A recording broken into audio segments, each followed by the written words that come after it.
Hi అండి. ఈరోజు సింపుల్‌గా ఎగ్ రైస్ ఎలా చేయాలో చూద్దాం రండి.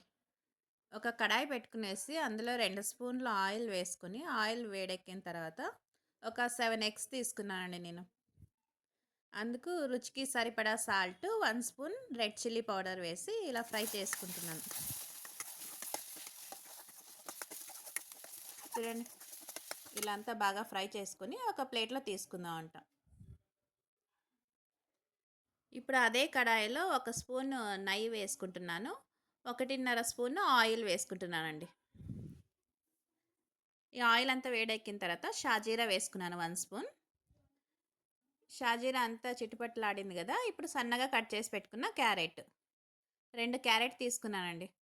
ఫస్ట్ క్యారెట్ అంతా బాగా ఫ్రై చేసుకున్న తర్వాత సన్నగా కట్ చేసి పెట్టుకున్న ఆనియను, కరివేపాకు, 2 గ్రీన్ చిల్లీ వేసుకొని ఫ్రై చేసుకుంటున్నానండి.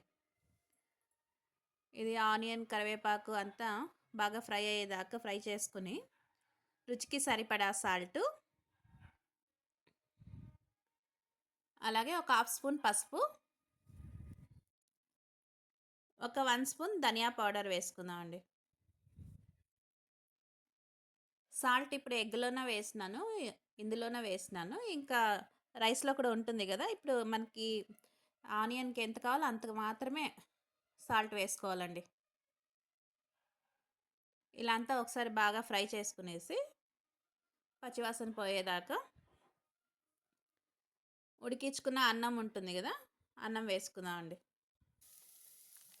ఎప్పుడైనా మనకి నైట్ అన్నం మిగిలిపోయినా కూడా మనం ఇలా ఎగ్ రైస్ చేసుకోవచ్చండి సింపుల్‌గా. 1 స్పూన్ గరం మసాలా వేసుకుంటున్నాను.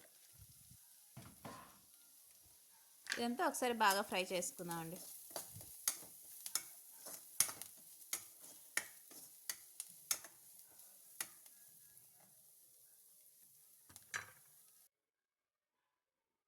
ఒక కప్ అంతా వైట్ రైస్ తీసుకున్నానండి. అందుకు 1 స్పూన్ రెడ్ చిల్లీ పౌడర్ వేసుకుంటున్నాను.